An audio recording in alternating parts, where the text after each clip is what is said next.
technology-gu aqoontu markay practical isu bedeshaabay qiimaha samaysaa dilqarnayn ilaahay markuu tilmaamay waxa lagu tilmaamay inuu lahaa aatuni zubra alhadid hatta idha sawa bayna sadafayn qala anfukhu hatta idha ja'alahu an-nara qala aatuni ufriq alayhi qitra hadid iyo qitr mudaba hadid mudaba ama nuhas mudaba isku daray si uu nimankii meesha lagu xidhayay oo si fiican ugu xidho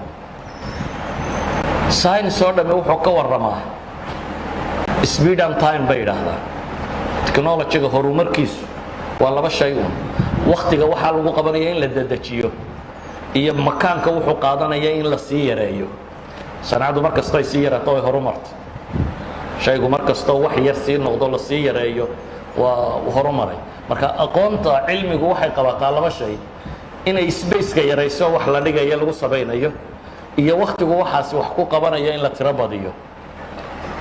ilaahay markuu ka warramay nabi Suleymaan waxa la tilmaamay dabaylo inay qaadayaan speed samaynaya ka dheeraynaya wixii markaa la watay oo gelina bil sii soconaya in la socday gelina in la soo soconaya waxa ilaahay quraanka ku tilmaamaya cilmiga iyo aqoonta uu leeyahay nabi Suleymaan markuu rabay Balqiis inuu soo qaado oo loo keeno carshigeedii ilaahay wuxuu ku sheegay ifriit min aljin baydana la soo duulaya oo intaana shaqada ka bixin baan keenaya qabla an taquma min maqamik shaqada inta aad ku jirto ayaan keenaya ilaahay wuxuu sheegay qala alladhi indahu ilmun min alkitab qala alladhi indahu ilmun min alkitab ki aqoonta la siiyay kan ammaan waxa ugu filan in sifadiisa la sheego leena sheegin inuu jin yahay inuu malaa'ig yahay inuu insi yahay mid ku qoladu noqdo toona qiimo badan sameyn mayso waxa qiimo sameynaya waa farsamada uu garanayay waxa qiimo sameynaya waa ka sadarada ilaahay wuxuu leeyahay qala alladhi indahu ilmun min alkitab ki aqoonta la siiyay ayaa wuxuu yiri intaan ilbirqsi ka yar ayaan ku keenaya kullu hadhihi nusus waxaan rabaa inaan si balbalaadin sharxi soo koobo waxay tilmaamaysaa aqoontu waliba markay aqoontu know-how isu bedesho markay isu bedesho applied science wax farsamo oo la isticmaalayo markay noqoto inay tahay kullama bini'aadamka horumarkiisa iyo dheerayntiisa iyo xooggiisa uu ku jiro waxa kaloo la socda bay yidhaahdaan culimadu xirfadyahanimada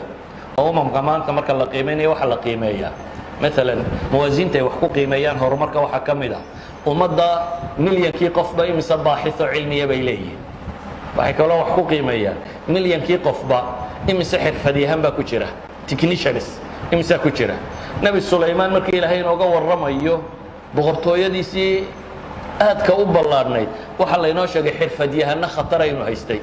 wa min ash-shayatin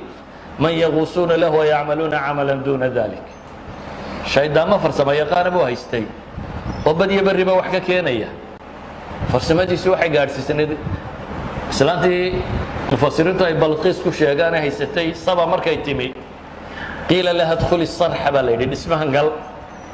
falamma ra'atu hasibatu al-lujja in meesha biyo ku jiraan bay mooday oo lagu dhacayo laakiin meesha waxay ahayd sarh mumarrad balaydi dhisme dhala laga dhigay oo aanad arkaynin waxa ka hooseeya aan kuugu muuqanaynin siduu yahay intaas oo dhan waxaan uga dan leeyahay inaan tilmaamo quraanku qiimaha uu siiyay cilmiga ama kiisa aynu iminka maadiga ku sheegna ha noqdo ama kii waxyiga ha noqdee ummadda muslimiinta ah waxay maanta dunida kaga jirtaa baan leenahay meel dambe sababtuna waxa weeyaan waxay dayacday wixii aadanaha dhismihiisa iyo dawladnimadiisa ka qayb qaadanayay ama horumarka wixii ku salaysnaa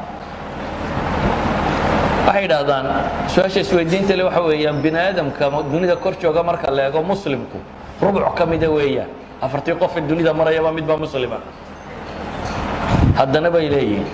marka la eego aqoonta science iyo technology-ga iyo political iyo economics-kaba dhaqaale siyaasad cilmi meel dambaynu maraynaa inaynu meel dambe marayno waxa kuugu filan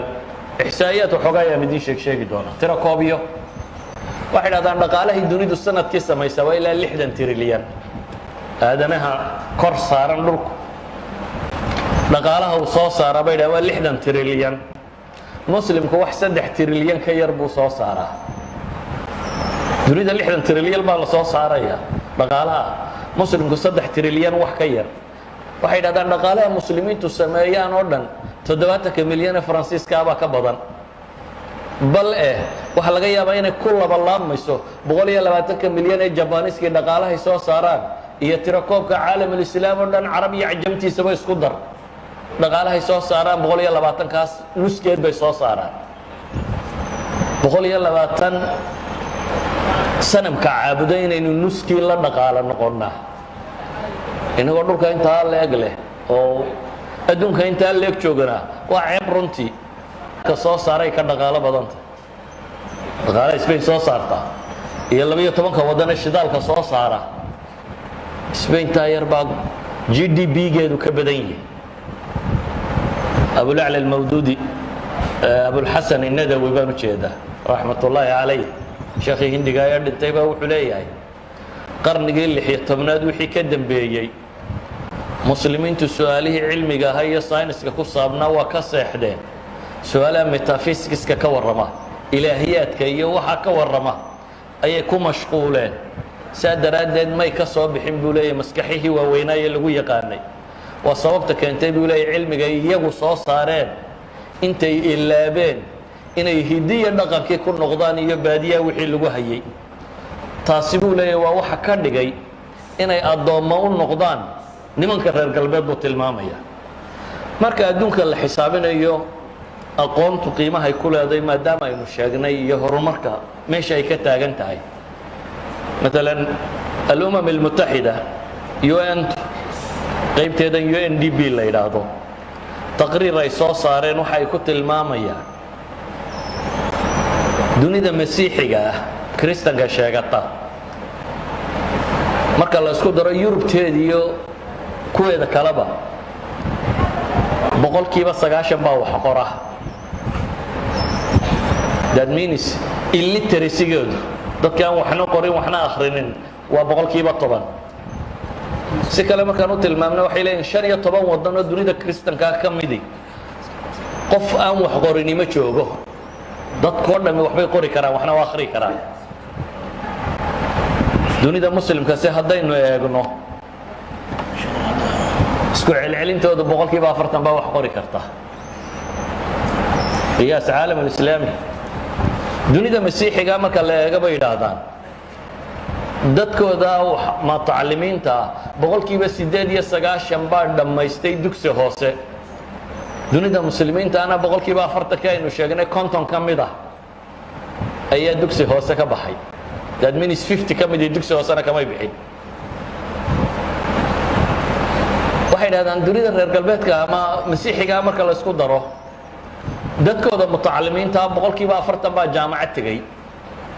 muslimiintana boqolkiiba 2 jaamacad tagay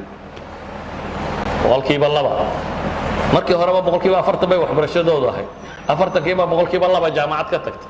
qolana marka hore waxbarashadooda boqolkiiba 90 ahayd 90kiiba haddana boqolkiiba 40 ay heer jaamacadeed gaarsiisay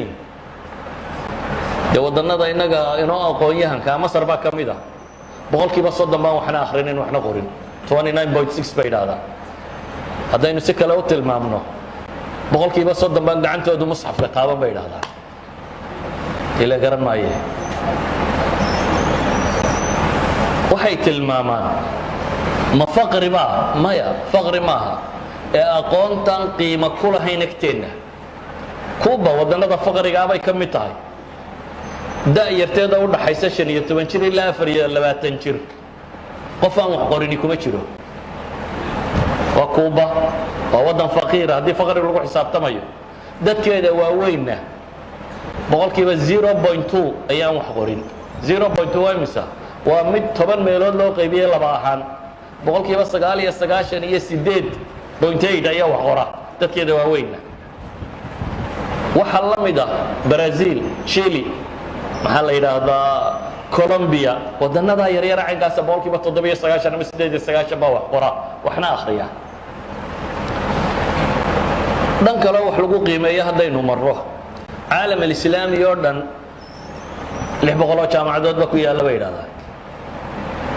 bilyan iyo badh ama 2 bilyan oo bini aadama 600 jaamacadood leh waddanka maraykan oo qurina marka instituteskiisa iyo jaamacadkiisa la isku daro 5,200 weeyaan inta accredited-ka ah inta muctamadka ah ee 4 sano oo qualified ah ayaa 2,618 jaamacadood that means hal wadan baa muslimka oo dhan marka la isku daro 4 jeer ka jaamacado badan muslim oo dhan marka la isku daro bilyankiisa iyo dheeraadkiisa si kale haddaan u tilmaamo 57 wadan baa muslimku majority yahay 57 ka wadan ee muslimka ay maalan jaayisada caalamiga ee Nobel Prize-ka la yiraahdo 3 goor bay weligood qaateen 3 goor ayay weligood qaateen saddexdaasina xataa tira maaha saddexda qaatay saddexduba markay jaamacadka levelka hoose caalamul islaami ku barteen bay ka tageen laba iyagoo Mareykan joogay qaateen jaamacadka Mareykan bay baxtiga ku sameeyeen midna isagoo Talyaaniga iyo Ingiriiska joogo baxtiga ku sameeyay oo ku qaatay laba chemistry ku qaadatay waa nin Turkiya iyo nin Masriya midna waa Pakistani nasiib darrada ka Pakistaniga waliba oo qaadiyaan isagu marka waxaynu tirsanayno dhami oo muslim Nobel Prize qaato dhan hadii la isku daro waa 3 nin oo gaalaga la joogay ee jaamacadka islaamiga ah ee caalamul islaami wixii ku yaalay waxba may soo saarin that means 0.05 Nobel Prize dunida la bixiyay intaas aynu ka qaadanay قال ملحد الله يراهده نيل ديغريس تايسون أنا مدو أمريكانا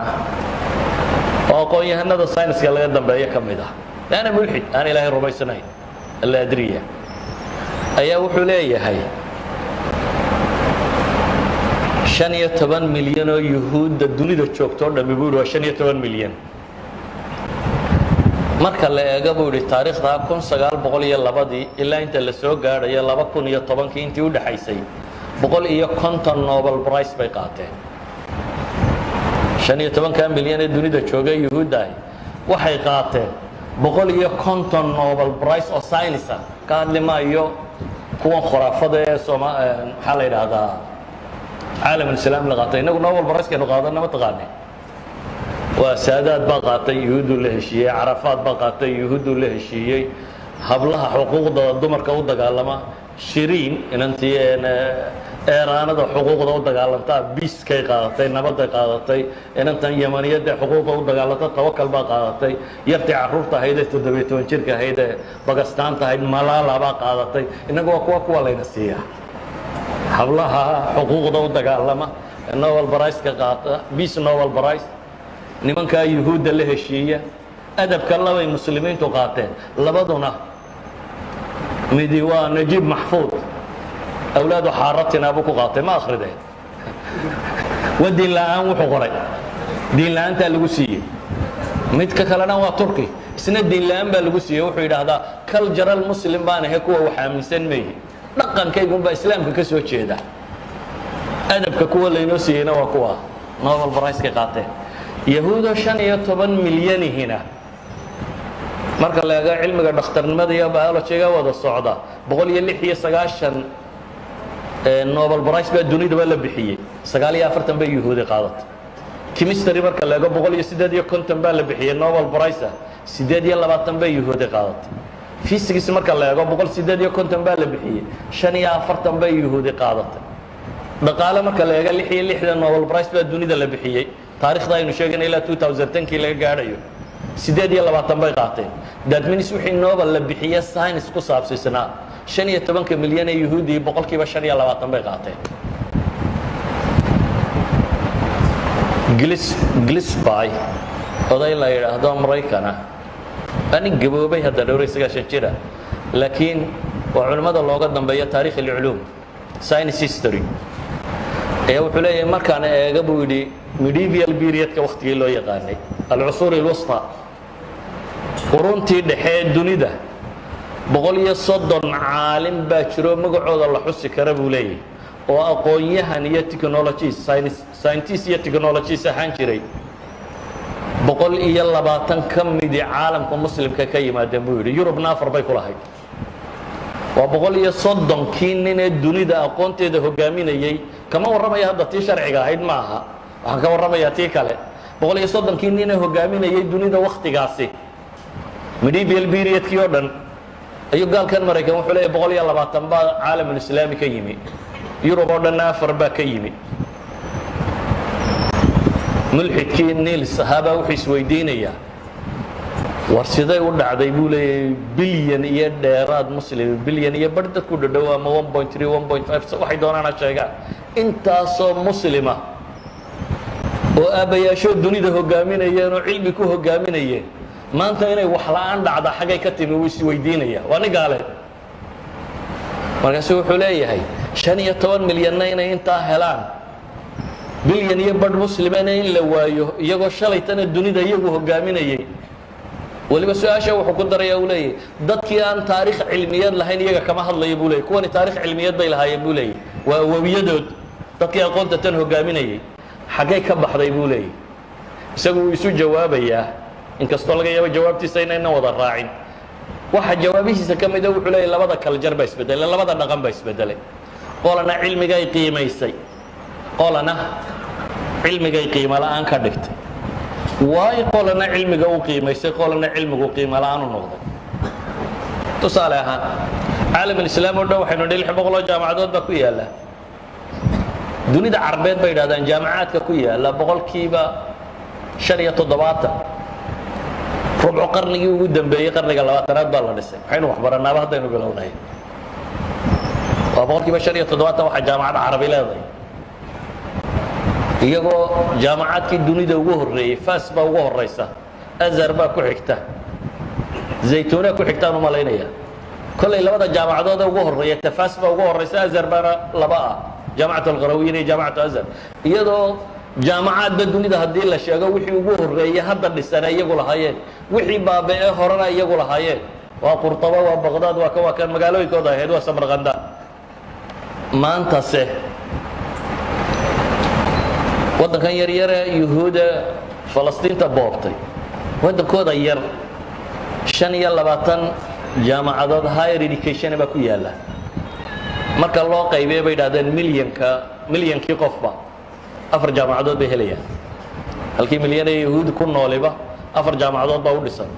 250 kun qof baa jaamacad leh innagana waxay yiraahdeen caalamul islaami jaamacaad ka dhisan iyo dadka marka la isku qaybiyo 3 milyan ba hal jaamacad leh 3 milyan ee muslima ayaa hal jaamacad leh dhan kale haddaan ka eegno jaamacaadka marka la qiimeynayo waxa lagu qiimeeyaa waxay tilmaamaan waxay yiraahdaan global ranking sida jaamacaadka dunida u kala qiimo fiican yihiin مثلا waxa jira 3 group oo wax qiimeeya Shanghai ranking mid la yiraahdo oo jaamacad ay leeyihiin Chinese kuwa bilowday 2003 baa filaya meelahaasi GPS World Ranking mid la yiraahdo QS World Ranking mid la yiraahdo iyo jaridadan Time la yiraahdo mid ay leedahay saddexdaas haddaad baadho saddexdaba 500 jaamacadood ugu horeeya sanawaadka qaarkood jaamacad muslimba kuma jirto ama xabad ba ku jirta hadda waa 500 jaamacadood dunida ugu horeeya definitely waqti dhaweyd wixii ka horeeyay 200 jaamacadood dunida ugu horeeya muslimba kuma jiro jaamacad muslim ku taala kuma jirto iyadoo saddexda qiimeed kriteeriyada waxay wax ku qiimeeyaan ay waliba kala gedisan yihiin oo haddii systemkan ay ku soo bixi weyday ahayd systemkan kale inay ku soo baxdo waqtiyada qaarkood 500 jaamacadood Mareykan oo qura 168 keligii leh Ingiriis oo qura keligii 40 leh 20 jaamacadood dunida ugu horeeyo 17 Mareykan keligii leeyahay saddexda soo hadhay laba Ingiriis leeyahay 10 jaamacadood dunida ugu horeeyo 8 Mareykan baa leh labana Ingiriis baa leh haddaad eegto 500 jaamacadood dunida ugu horeeyo 34 Japan baa leh idan haddaad sidaa u eegto G7 ka la sheegaya dee waa jaamacaadkii ugu waaweynaa un dadkii haystay, waa dadkii cilmi baadhista sameeyey, waa dadkii aqoonta lahaa. walidaalik ma jecli ceebta muslimka inaan sii baadhbaadho, laakiin intaa waxa ka sii daran adigoo aan jaamacad haysan wax tarto oo qiimo samaynaysa. imikay dhowr midhoo sacuudigu leeyahay ayaa mid sacuudiga leeyahay boqolka koowaad hadda soo gashay, laakiin labada sabjiga ay ugu fiicantahay mid baa af ingiriisiya iyana oo ay jaamacadda sharaada dunida ka tahay af ingiriisiga soo wax ka tarayo. marka loo eego Malaysia dhowr leh, dhowrka boqol ee jaamacadood ku jira, siba labada boqol ee jaamacadood ugu horeeyay hadda 4 bay leeyihiin. Turkigu intan dambu soo socda 2 jaamacadood buu ku lahaa. intaa waxay nagaga sii daran waxoogaageennii iska rafaadka ahay intay soo saaraan intaas bay haddana qaataan. intii lacagta lagu bixiye lasoo hele lasoo saaray markay bislaadaanna hijratulcuquul baa bilaabantay. waxay idhaahdaan brain drain, maskax dareer bay u bixiyeen. waxaa la yidhaahdaa waddanka Maraykan sagaashanaadka wixii ka dambeeyey 12 milyan buu qaatay, bale 1995kii wuxuu bedelay fiisayaasha uu bixiyaa noocayiin. waxay ku tilmaamaan sanadkii 2003dii wuxuu bixiyey 200,000 oo fiise oo 100,000 oo ka midi programmers qurayiin. si kale haddaan usoo tilmaamno waxay yidhaahdaan Maraykanku inuu dunida ka horeeyo qura ma rabo, ee wuxuu rabaa inta xidigaa in leeg inuu ka horeeyo. saa daraaddeed midhkaad adigu lacagta ku bixisee soo saartayna wuu iibsanaya, wuu qaadanaya. waxay idhahdaan dhakhaatiirta carbeed ee dunida joogta boqolkiiba 50 Yurub iyo Ameerikay joogaan. dawa carabtana dhakhaatiirtay u baahnay. dhakhaatiirta carbeed ee dunida joogta 50% ka midii waxay degan yihiin North America iyo maxay iyo Yurub bay degan yihiin. waxay injineer lahaayeen oo dhan boqolkiiba 23 iyana galbeedkay jiraan. waxay culamo khubaraa lahaayeen boqolkiiba 15 galbeed bay jiraan. ingiriis oo qura dhakhaatiirta joogta boqolkiiba 34 baa carab ah. waxa ingiriis ka dhakhtara boqolkiiba 34 baa carab ah. that means intii lacagta lagu bixiyay ama Yurub loo diray la soo saaray ama meelahan baa lagu camcamiyay la soo saarayna intiina lacag bay ku qaateen oo dib bay u iibsadeen. saa daraaddeed waxay dhahdaan ardada caalamka carbeed ay u dirto inay jaamacaadka reer galbeed ka soo baxaan boqolkiiba 54 baan dib u soo noqonin. xamala shahaadaat alculya bay dhahdaan shahaadooyinka sare culamada sidatee carbeed sanadkii 2000 marka la tiriyo 450,000 baa joogay galbeedka. maxaa soo hadhaya markaa? haddii marka hore lagaa aqoon badnaa oo lagaa jaamacada fiicnaa oo lagaa wanaagsanaa, marka dambana waxoogaaga yara aad soo saarto. gaal malaaxidada ka mid ah Dr. Michia Kaku la yidhaahdo, asalkiisu waa indha yar laakiin waa Maraykan, ayaa wuxuu leeyahay Silicon Valley ma jireen buu leeyahay haddaanu H1B visa aanu jirin buu leeyahay. visa jira la yidhaahdo H1B oo Maraykanku bixiyo. haddaan fiisahaasi jirin buu leeyahay Silicon Valley ma jireen. waayo dunidu maanta waagii hore shirkadaha dunida ugu lacagta badan leh 10 shirkadood ee dunida ugu lacagta badan leh waxay ahaan jireen shidaal iyo gawaadhi 10 kuba. shirkadaha shidaal ka shaqeeya iyo shirkadaha gawaadhida imika mid ama laba kaga jirta 10 shirkadood ee dunida ugu lacagta badan leh aqlay ku xoogsadeen ee commodity ba ma haystaan, qalab ma jiro. waa programmiya wax la mid ah. waa Amazon shirkadda ugu xooga badan leh, waa gaalkan Windows la maxaa la oran jiray Bill Gates, waa gaalkan kale imika gawaadhida iyo wax soo saara cirka wuxuu diray isna maxaa la yiraahdaa isku soo dar. waa kan Facebook oo samaystay, waa Google qolada samaystay, labada arday samaystay. dhammaantood waxbay qorqoreen una program ay samaysteen. wax kale ay yaqaaniin ma jiro. program ayaa dunida billionaire loogu yiri. haddana laba shirkadood ka mid ah haddii dhaqaalahooda la isku daro caalamul islaami oo dhan waxay soo saaraan bay ka dhaqaalo badan karaan. laba shirkado ka mid aqoontu xooggaasay dunida leedahay aqoontu xooggaasay dunida leedahay oo dadkii commodity waxay yidhaahdaan khaamka materialka khaamka dunidu kuma horumarto ee manufacturing bay ku horumartaa ma jira bay leeyihiin waddan dunida hogaamiyey waan industrial lahayn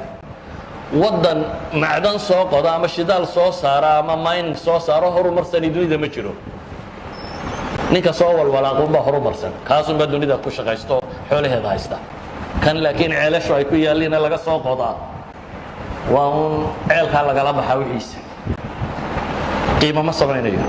saa awgeed ay waxay isku dayeen maraykan maanta gaalkaasi mishaya kaku wuxuu leeyahay science PhD waxaa sameeyey maraykan degani boqolkiiba 50 dabad bay ku dhasheen maraykan kumay dhalanin that means wixii caqli dunida jiray wuxuu isku dayay hadduu waxbarasho ku keeni kari waa inuu lacag ku keeno oo dabeetana uu isagiisa wax ku baro afrikadan madowaa taqaaniin waxay yidhaahdaan 20,000 oo caalim oo ay leedahay bay sanad walba Yurub ka qabtaa dabeetana bay yidhaahdeen khubaro la taliso si ay u soo kiraystaan 4 bilyan oo lacag oo kale ku bixiya qiyaas inaad caalim soo saartaa marka hore mise bilyan buu kugu joogaa markii la soo saarayna kuwaasaa qaatay sanad walba 20,000 ka qaataan khubaro waxaan uga danleeyahay markaa haddaad maqasho dunaa horumartay dhidid bay ku horumareen iyo waxbarasho iyo wax soo saar bilaash kumay horumarin cid inta iska seexatay badhaadhayoo horumartay ma jirto ee cid aqoon adeegsatay ayaa horumartay innagana waxba inagama xigaan inaynu horumarno waxba inagama xigaan go'aankeenna inaga xiga inaynu shacab iyo dawlad iyo qiyaadaba inaynu yeelano go'aan ah inaynu aqoontu inay qiimo tahay aragno cilmigu inuu wax yahay innaga cilmiga waxuma aragno haddii marka aynu rabno horumar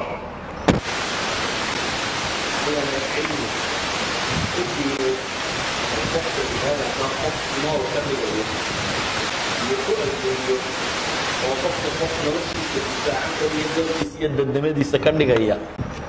waxay ku xidhan tahay sidaynu waxbarashada u qiimayno nolosha adduune horumartayna waxbarashay ku horumartay alaab la soo iibsadana laguma horumaro daara dhaadheer oo la dhiso tagaal la keeno daar dheer kuu dhisay waxaa laguma horumaro dad kolba carabi tidhaahdo daarta dunida ka dheer ugu dheer baanu dhisaynaa iyaga iyo daarahoodaba dad baa isku leh iyaga iyo daarahooda iyo shidaalkoodaba dad baa isku leh waxaa la yaabantiin maxaa farta loogu yeedhaya maxaa waxaan laynoo leeyahay maxaa caynka dee waa laynaga xoog batay waynu seexannay dee haddaad seexatana ogolow soomaalida maahmaahadeedu maxay ahayd miskiin baa miska la fuulala bay idhahdeen adduunka cid isuma naxdo naxariis ma jirtee waa ninkii wax iska dhiciya unbaa dad noqda soomaaliya way jabtay maxaa dunida noogu soo oryi wey war waa lagu sii korayaa cid ku soo kicinaysaa ma jirto mid gaal professor jooga Cambridge University oo kuway ka dambeeyaan ayaa nin sheekho Soomaaliyeed oo ardada meesha wax ka barataaba wuxuu yidhi waxaan weydiiyey su'aal ah war waddankaygii waa kan degi waayo idinkuun baa ku jira maxaa naga rabtaan intuu dib u jiifsaday buu cabbaar fakeray ayuu wuxuu yidhi wixii laydinla rabaa weli laydin yeelsiin maa laydin gelgelaya intaa haa ka odhanaysaa wixii laydinka rabay baan weli laydin yeelsiin buu yidhi tii baydan weli aqbalin marka inta taa ka gaadhaysaan waa ahaanaysaan buu leeyahay in caynkaa laydin wado calaa kulli xaal warkaygu wuxuu ku kooban yahay aqooni haddaad aakhiro doonaysana facalayka bilcilm haddaad adduun doonaysana facalayka bilcilm وصلى الله على نبينا محمد وعلى اله وصحبه وسلم والحمد لله رب العالمين